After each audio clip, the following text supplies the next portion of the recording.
Bem, nós vamos conversar agora com o advogado Paulo Storino. Ele é candidato da situação à presidência da Assembleia Paraense. Paulo, é um prazer poder falar com você nesse momento que antecede, são alguns dias que antecedem o grande pleito no principal clube social do nosso estado. Tudo bem? Tudo bem, graças a Deus. Com saúde, né? Nesse momento, eu acho que o principal é a gente cuidar da saúde, infelizmente. Para todos nós. Mas graças a Deus está tudo bem. Paulo, há quanto tempo você está na gestão do clube? Mauro, a primeira vez que eu participei da diretoria foi em 2003, né, na gestão do nosso amigo Gilberto Guimarães, que já nos deixou, na diretoria de futebol. Depois eu saí da gestão e só retornei já com o Henricão, em 2009. E desde lá eu fiquei 6 anos no jurídico como assessor, depois diretor adjunto, depois como diretor da pasta. Fui diretor secretário na gestão do presidente Daniel e agora como vice-presidente. Já são algumas gestões. E o que é que te motiva tanto a participar da gestão de um clube que demanda uma atenção maior, né? Demanda muito trabalho não remunerado? Sem dúvida, sem dúvida. A demanda é grande, né? Você tem que se dedicar realmente. Mauro, eu digo que é uma coisa que você entra, vai se apaixonando pelo trabalho, você verifica que dá para ajudar, você tem forma de ajudar o clube, com ideias, com o próprio trabalho.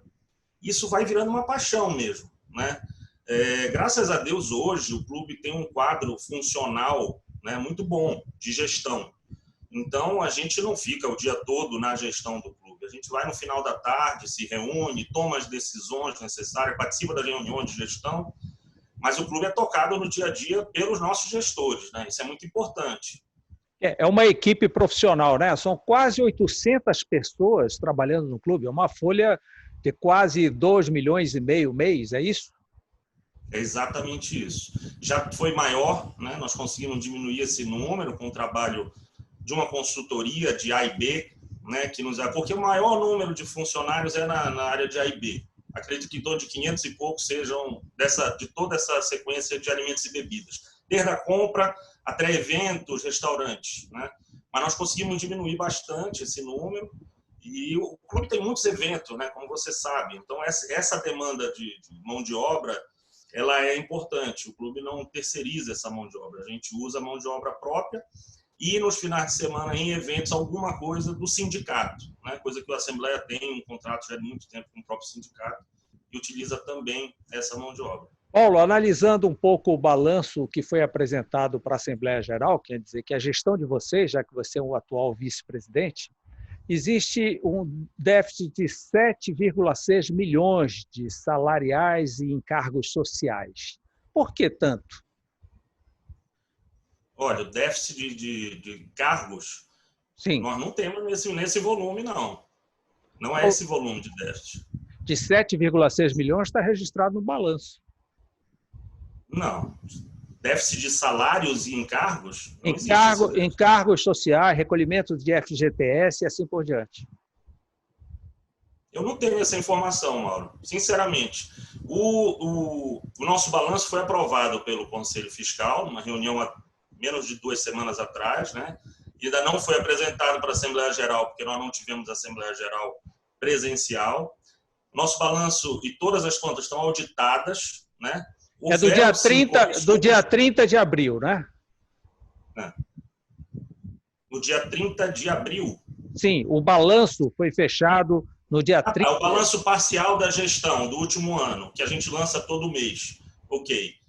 Esse balanço está publicado, está no site do clube, já foi aprovado. Esse sim, foi aprovado já há mais de mês. Eu já estava me referindo ao final da nossa gestão. Não. Eu lógico que eu tive acesso àquele que está publicado.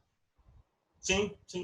Esse balanço está auditado, como eu estava te falando, uma auditoria independente, né? Nós fizemos questão no início da nossa gestão de contratar uma auditoria, a Auditoria Atos de São Paulo. Vem fazendo todo esse trabalho, nos ajudou a melhorar bastante as informações. Tiveram correções contábeis a serem feitas, né, que há muito tempo não vinha sendo feito, que são questões técnicas contábeis. Isso tudo foi lançado. Eu, sinceramente, não tenho essa informação desse déficit, porque não há esse déficit. O clube tem, sim, parcelamentos, né, junto à Receita Federal, pouquíssimos que foram feitos, alguns acabando, inclusive, agora, mas não é esse volume, não tem esse volume de débito. O clube arrecada quase 60 milhões, não é verdade? 60 milhões. Exatamente. Tá.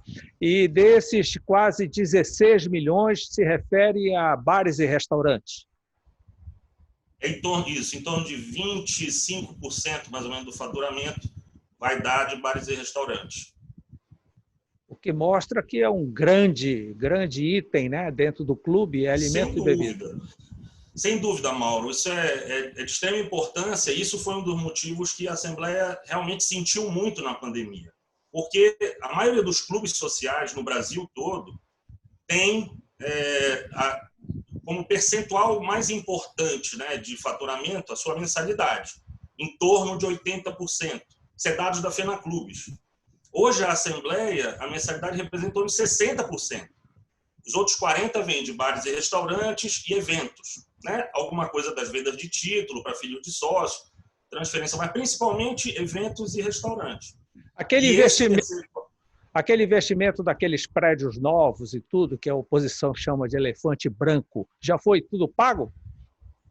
Já foi tudo pago. O prédio está totalmente pago, né? E o prédio é um elefante branco do bem, né? Porque ele traz faturamento para o clube. Só na nossa gestão, ele foi inaugurado no finalzinho da gestão passada, né? E você sabe que um salão de evento, para ele começar a ter retorno, não é em 3, 4 meses, porque as pessoas não programam o seu evento com esse pouco tempo.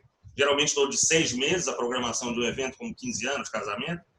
Mas, mesmo assim, ele já faturou mais de 8 milhões nesses 3 anos. E 3 anos contando também a parte da pandemia. Quer dizer, não dão nem os 3 anos, na verdade. E ele é importante para o portfólio de eventos do clube. Isso tem que ficar muito claro, né? E além dos eventos, o clube, Mauro, não tinha espaço, por exemplo, para você fazer palestra para os funcionários, treinamento para os funcionários. Hoje nós temos, no primeiro andar, no térreo, aliás, nós temos a sala VIP, onde os funcionários fazem todos os seus treinamentos. O prédio é muito mais do que só evento, né? Ele traz também várias oportunidades para o sócio, né? Como exposições e tudo mais. Realmente é uma tecla que a oposição bate desde a eleição passada, né? Mas sem dados corretos, eles apresentam dados completamente fora da realidade. Os dados estão lá para quem quiser ver. Né? Mas, de acordo com os balanços, houve um orçamento de 13 milhões, a obra saiu por 28 milhões. Não é verdade. Quais são os números, então, que você tem? Os números exatos. 13 milhões que todos falam foi uma licitação da parte civil do prédio, da obra do prédio. Tá? Depois foram licitadas as partes em separado, ar-condicionado, todas as instalações elétricas, instalações sanitárias, instalações de bombeiro, todos os outros foram feitos em separado com outras empresas, porque se a gente contratasse uma empresa para fazer tudo, logicamente que ela estaria tendo ganho em todos os outros. Na época, o nosso diretor era o Luizinho Clautal, que é um engenheiro muito rodado, né, de muitos anos, e ele fez dessa forma, acompanhando a obra do início ao fim. Isso fez economizar. Então, os 13 milhões foi essa licitação somente da construção. O restante foi sendo também licitado separadamente, e o valor total da obra, contando todo o sistema de ar-condicionado, que à época era o mais moderno que tinha no norte do país, deu 24 milhões, 23 milhões, 900, quase 24 milhões. Isso, inclusive, foi publicado na revista do clube. Na época, o presidente Daniel explicou todos os números detalhadamente, mas eles repetem essa mesma informação como se fosse verdade. E não é. O balanço do clube está claramente o valor do que foi usado para o complexo. Eu lembro, Mauro, que o complexo de evento passou por 3 Assembleias Gerais para ser definido e aprovado. Então, as pessoas que hoje reclamam que por que fizeram o complexo de evento, será que não foram na Assembleia Geral? Será que não foram decidir, junto com todos os outros sócios, qual era o melhor caminho para o clube? Esses questionamentos que só aparecem, na verdade, em época de eleição. Você pode observar isso. Mas isso é muito bom, né? Isso é muito bom. A eleição faz com que você dê uma paradinha para fazer, naturalmente, as contas, para que possa ouvir um lado e outro. E é muito importante, Não, a eleição é o próprio crescimento do clube, né? O próprio crescimento. Eu lhe pergunto, por que que o último piso do prédio novo ainda está cru, como se diz, não foi terminado? Porque assim foi aprovado na Assembleia Geral. Não se via a necessidade de se ter 3 salões, mas valeria a pena já ter, para um futuro, se decidir o que fazer. Tanto é que, na nossa proposta, eu já falo em usar aquela área para fazer a AP Valley, né, que é uma área de desenvolvimento de seres humanos, de jovens e adultos, fazendo como mais ou menos um coworking para você ter esse desenvolvimento de empreendedorismo, né? Está na nossa plataforma isso, o sócio tem conhecimento já. Ou, se outro presidente ganhar a eleição ou vier outra gestão, eles podem decidir o que fazer, mas ele está praticamente pronto. Só falta se decidir se vai se fazer um salão idêntico aos demais ou se você vai utilizar de outra forma. E foi assim aprovado na Assembleia Geral. Ô Paulo, por que que carece de informações aquele desfalque de quase 3 milhões de reais no clube? Mauro, não carece de informações, né? Todas as informações têm sido prestadas. Agora, nós, da diretoria, a gente não vai ficar toda semana falando de um crime que ocorreu dentro do clube. Eu posso te informar, e que fica muito claro, que quando foi descoberto, nós abrimos uma sindicância interna, tá, em julho de 2019. A sindicância durou em torno de 2 meses, quase 3 meses. Fizemos a denúncia à delegacia de polícia. E menos de um mês depois, nós marcamos uma reunião com os sócios, vários compareceram. O presidente Afonso deu todas as explicações do que tinha acontecido, foi questionado por vários sócios, todos agradeceram porque teria falado exatamente tudo o que aconteceu. Esse inquérito está andando, né? Nós recebemos um parcial desse inquérito agora, no final de maio, início de junho.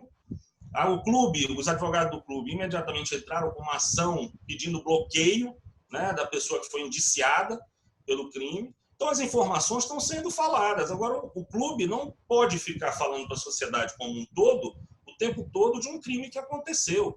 O clube foi vítima, né, de um desfalque, mas a diretoria tomou todas as providências, né? O presidente Afonso, como advogado, eu também, tivemos o cuidado de fazer tudo da melhor forma possível para evitar. Por exemplo, a demissão por justa causa foi feita depois de uma sindicância onde ficou provada a participação da funcionária, inclusive com análises grafotécnicas, com um perito fazendo isso, e tudo isso foi desvendado, né? Então, essa diretoria teve a capacidade de encontrar o problema e resolver o problema. Agora, hoje nós temos, só para terminar, Mauro, hoje nós temos uma empresa que faz o acompanhamento de cartão de crédito. E você sabe, nós já tivemos vários problemas aqui em Belém com grandes empresas nessa questão de cartão. E existem empresas somente para fazer esse controle. Hoje a Assembleia tem e, graças a Deus, a coisa está bem controlada e não há mais qualquer desvio. Os relatórios são mensais e a gente tem acompanhado isso. Paulo, o que nos deixa assim um tanto quanto preocupado é que o desfalque demandou um tempo bastante grande. Correu 2 gestões do clube. Quer dizer, ele demorou a ser detectado. O que é que você disse agora que tem uma consultoria que faz um relatório mensal? Isso vai resolver definitivamente? Por que que não tinha essa consultoria antes? Onde estava Paulo Storino durante toda a gestão atual que não se alertou para esse desfalque? Mauro, não foi fácil descobrir o modus operandi. Quase 3 milhões de reais. Foram 2 milhões 500 alguma coisa. A nossa gestão em torno de 900 mil. Né? Os números estão lá, foram divulgados, inclusive na reunião para todos os sócios. O desvio acontecia em pequenos, para você ter uma ideia, era em torno de 2 a 2,4% do faturamento de cartão do clube. E ele acontecia diariamente, em pequenos valores. E isso você não consegue ter essa percepção pelo percentual que era. Só foi descoberto realmente por causa de um trabalho de auditoria interno e da auditoria externa, que chegaram a um valor que não aparecia como cartão, que tinha que se corrigir contabilmente, e aí foram procurar. A gente chegou a pensar, inclusive, Mauro, que poderia ser máquinas clonadas, como já aconteceu em Belém, em vários locais. Então, o modus operandi podia ser qualquer coisa. Quando descobrimos realmente o que era, que foi em julho de 2019, a gente percebeu que era uma coisa simples até de fazer, de uma funcionária que já tinha bastante tempo no clube, né, com bastante confiança, e ela, infelizmente, falsificava a assinatura e os borderôs de outras pessoas também, e ia tirando aos poucos todo dia, e chegou realmente a um montante preocupante. Mas o que eu sempre digo é o seguinte, nós fomos vítimas, nós, o clube, foi vítima, né, de um desfalque, e nós conseguimos descobrir. Agora, querer colocar em nós a culpa disso, não. Nós não jogamos nada para baixo do tapete. Nós mostramos todos os números, fizemos a denúncia na delegacia especializada, entramos com a ação agora, porque tinha que aguardar pelo menos o inquérito parcial, né, o relatório do inquérito parcial, e tudo está sendo tomado as providências. Né? Esses valores têm perspectiva de retornar ao clube? Não sei te dizer. A pessoa que agora está sofrendo a ação, não sei se ela tem bens no nome dela, né? A justiça está atrás disso. Nós estamos fazendo uma varredura, porque você nem pode fazer isso antes do inquérito. Você sabe que se você está no inquérito, ainda em análise, com o direito de defesa, né? O direito de ampla defesa, do contraditório, a gente tem que respeitar isso, porque isso pode voltar contra o clube. Paulo, Todos os cuidados foram tomados exatamente para que a gente não se precipitasse em nenhum desses assuntos. qual a principal bandeira da sua gestão? Mauro, tem duas coisas da nossa plataforma que me enchem os olhos.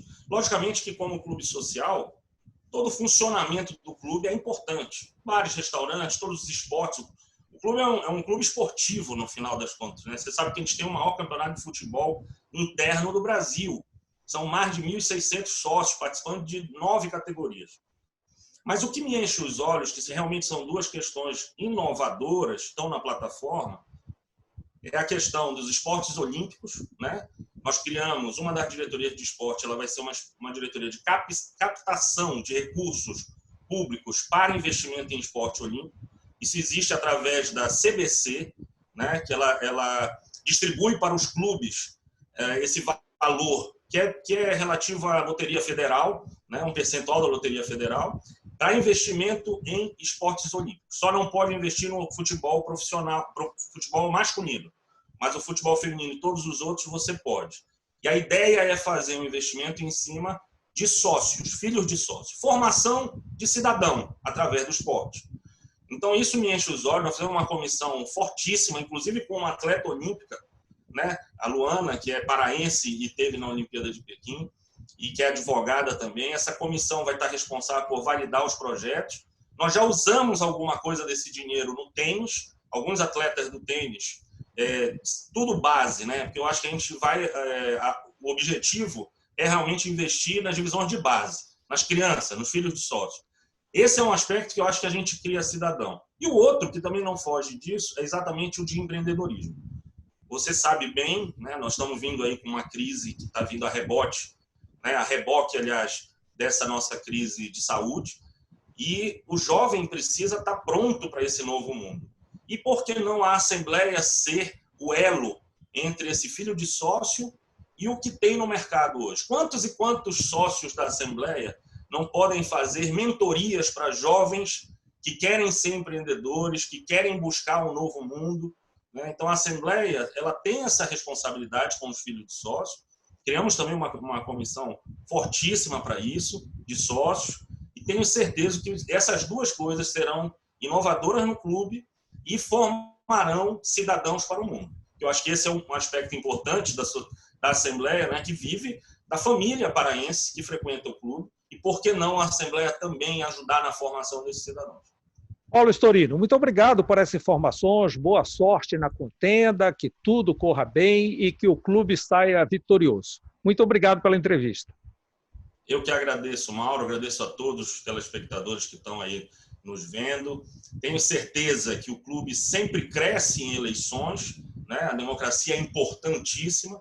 Esse grupo que dizem, né, que está no poder há tantos anos sempre participou de eleições e sempre foi reiteradamente eleito pelo sócio, fazendo um trabalho muito sério, renovando sempre. 50% da nossa chapa são de pessoas que nunca foram da diretoria, e esse grupo tem feito isso, né? Senão eu não estaria aqui, né, sendo candidato a presidente. Quantos e quantos que estavam lá na década de 90, que agora querem voltar pela oposição, porque não aceitaram a renovação natural e responsável que esse grupo faz.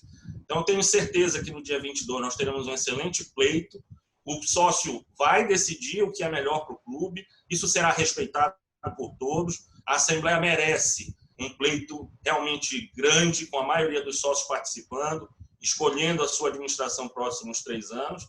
E eu peço a quem estiver nos ouvindo, peço a confiança do seu voto, vote em aperfeiçoar, nós estamos prontos para administrar o clube e, com certeza, corrigir rumos que a gente vai encontrar no meio do caminho, ouvindo o sócio e trazendo o melhor para a nossa Assembleia Paraense, porque esse é o nosso objetivo. Muito obrigado, Paulo. Um grande abraço. Eu te agradeço, Mauro. Fica com Deus. Cuide da sua saúde, irmão. Ok, um abraço.